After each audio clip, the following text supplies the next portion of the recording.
Yeah.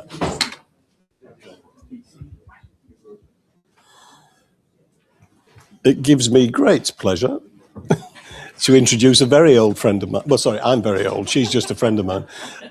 Charlotte Ainsley, representing the Family Online Safety Institute, which is based in Washington, D.C. I was on its advisory board for 10 years.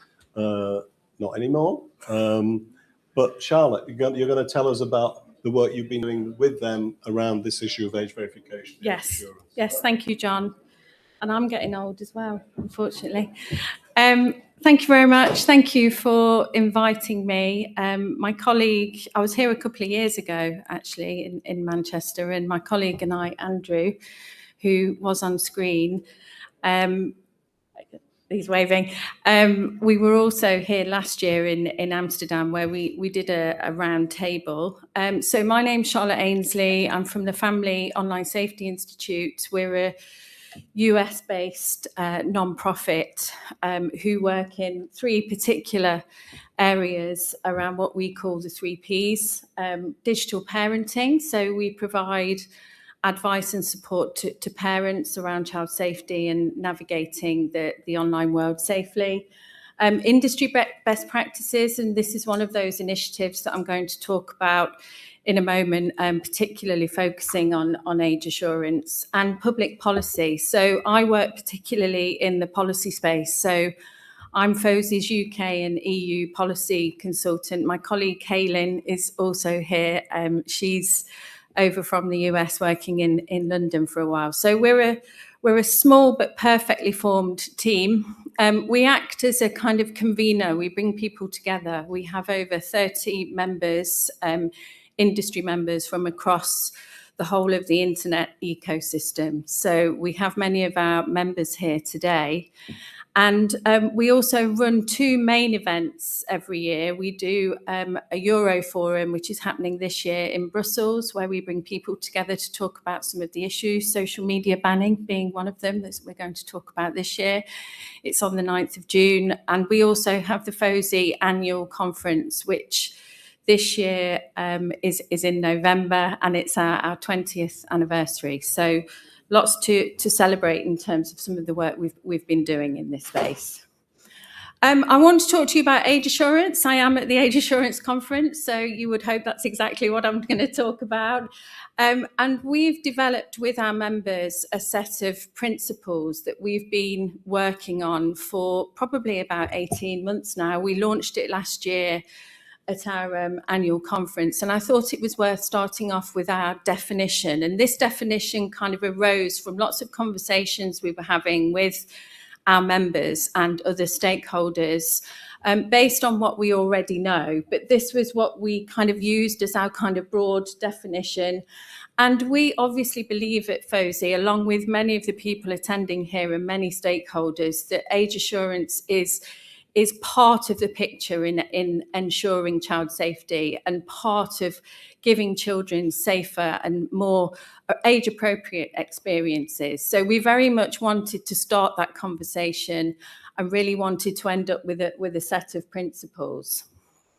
And the reason why we took on this challenge was because we were getting lots of feedback from members and other stakeholders about the various fragmentation, both in the kind of regulatory frameworks, but kind of geo issues as well, different sorts of regulations, laws across both kind of US states, but also internationally as well. And lots of our members were kind of grappling with this issue. And we very much started this conversation back in 2022.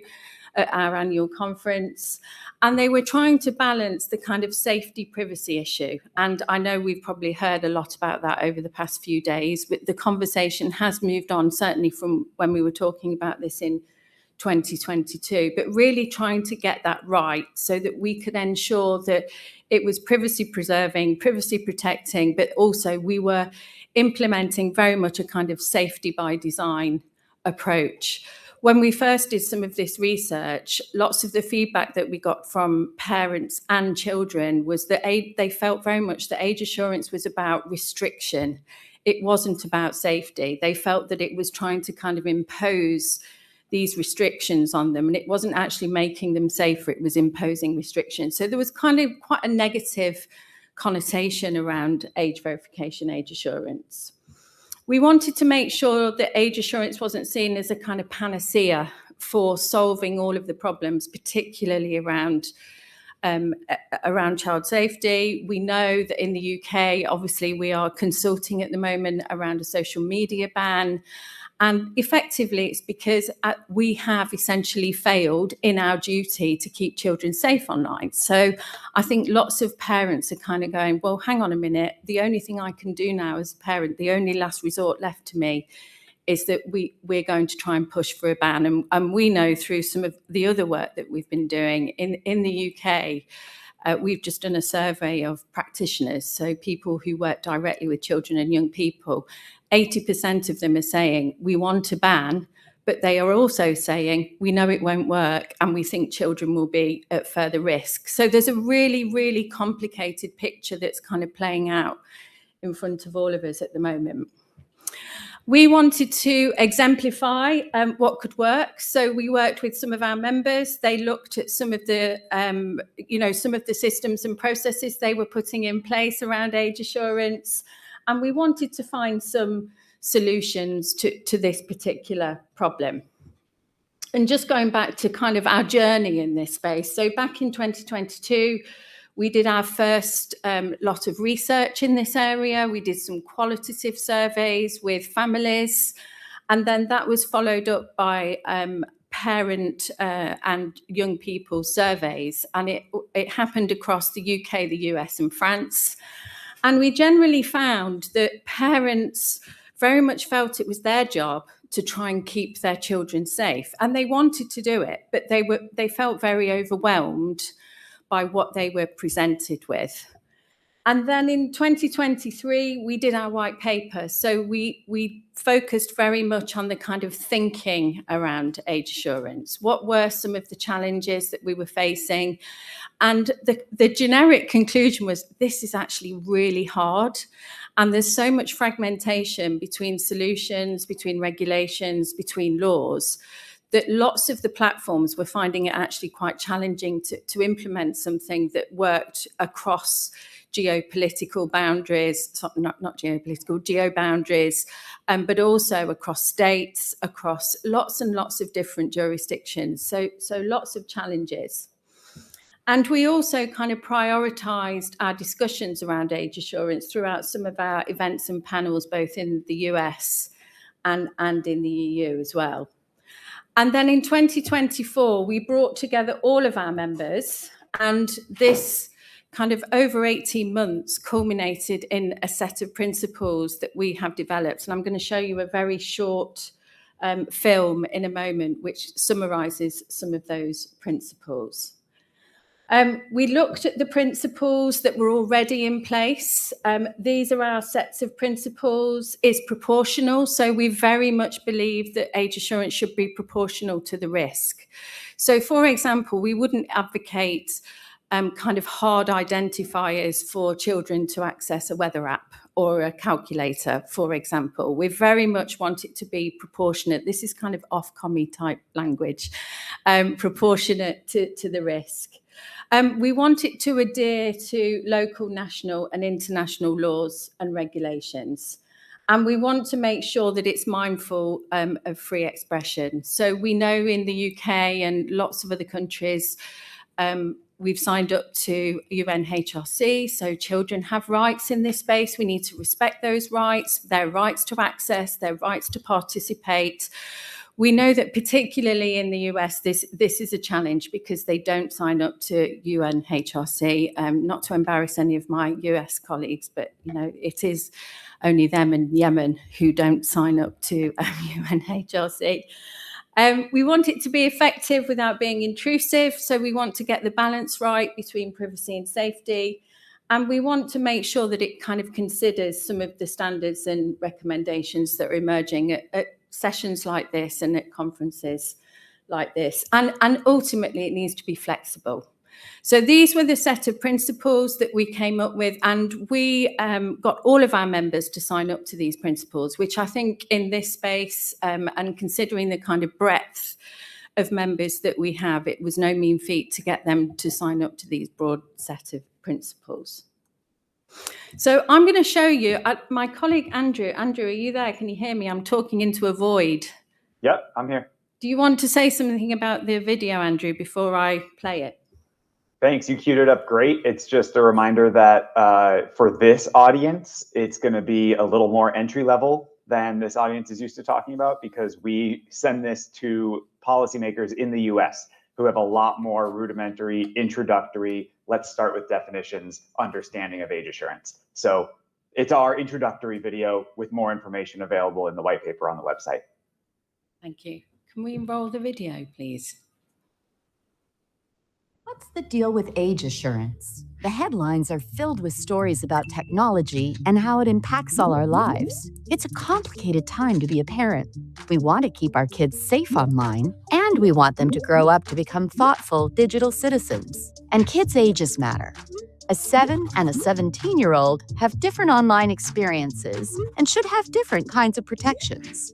Age assurance is one way that websites and apps can help put the right experience in front of the right user. It's the broad term that covers the many ways to figure out the age or age range of a user. Age verification is the most accurate way to know a user's age. It requires more personal information, such as uploading a government ID or connecting to a bank.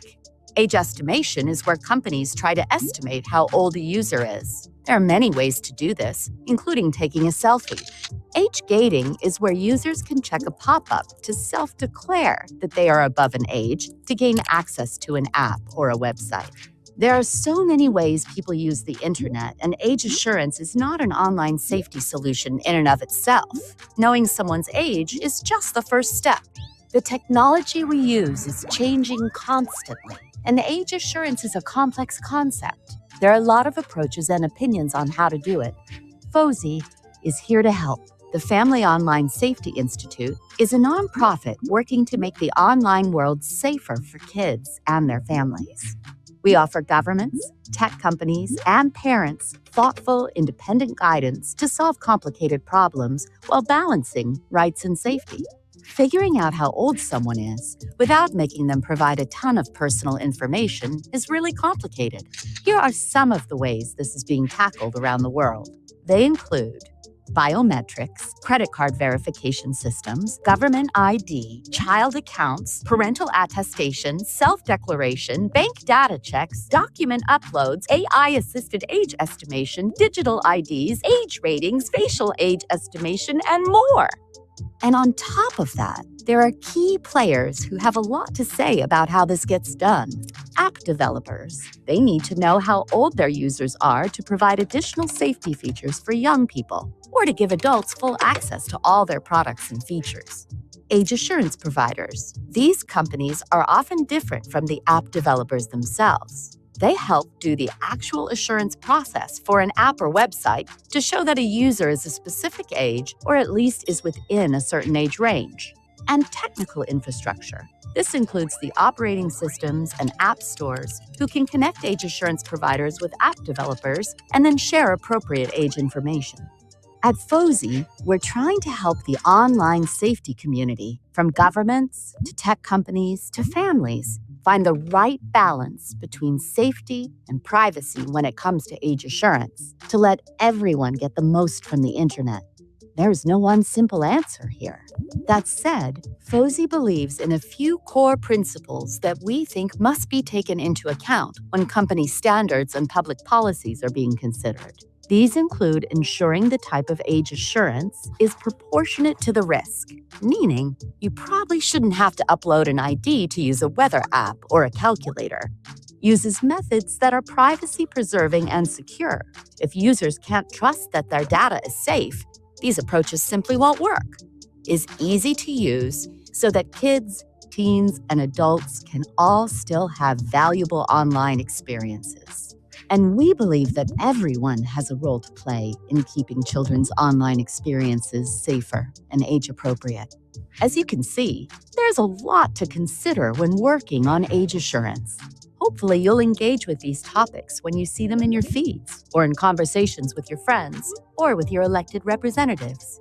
There's a deeper dive into all this at FOSI.org, where you can read the research and our white papers and learn what all these technologies can do. Thank you. I've been through the broad kind of challenges and issues. I think I won't reiterate those, but I think one of the things that we saw last summer when we had the AV Day here in the UK was a kind of failure really around the communication, particularly to children and to parents about the introduction of age verification, certainly for adult platforms. And we did see a kind of narrative around children's use of VPNs, and that there was a real spike in terms of children's use of VPNs.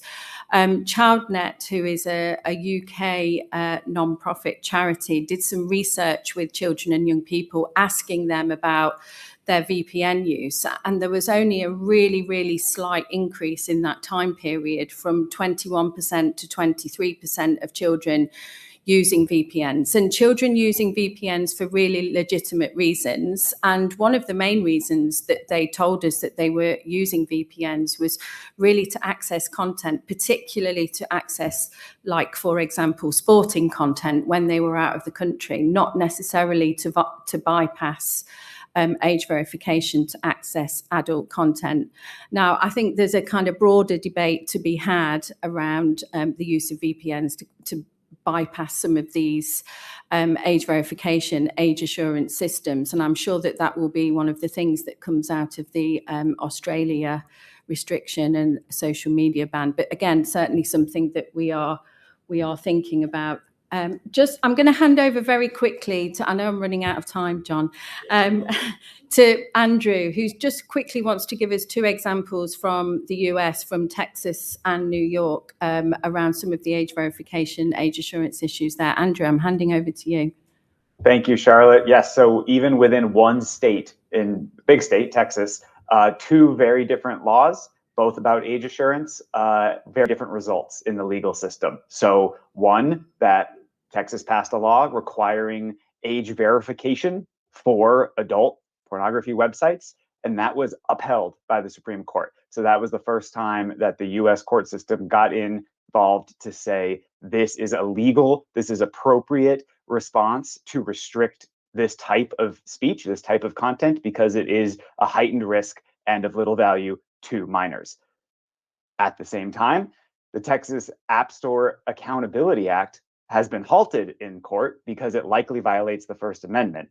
And as many are aware, this one would require app stores to do age verification to access and download apps on devices. So that is too broad in the US legal system, but restricting it for that very specific adult content, pornography, was allowed by the Supreme Court. So very complicated, even within its own state. Happy to go into that further. We can also move through New York, California. This is happening on a state-by-state basis in the US, which is hugely problematic. I know we were just hearing from the EU and getting member states there on the same page. The US is proving much harder and much more rudimentary in their differences. I know we're short on time, but California and New York are two big states that are doing different things on this, compromising at device level, operating system level, versus requiring multiple options being presented to users. Charlotte, I don't know if you want to touch on Australia or if we're at questions.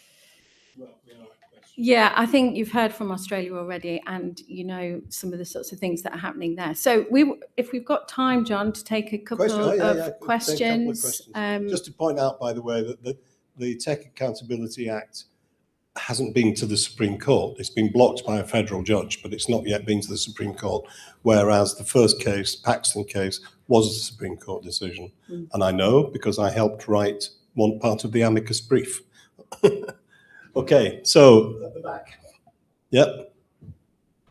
Thank you. Hi, Andrew. Hi, Charlotte. Julie Hi. from Yoti. I had two questions. So one was in the delightful video. You mentioned a couple of times that for really low-risk use cases, certain things would not be appropriate, obviously maybe on the identity front. But there was still the video of the gentleman using self-declaration. And I wondered, that self-declaration, have you come up with a list of, is it just your weather apps and the calculator example?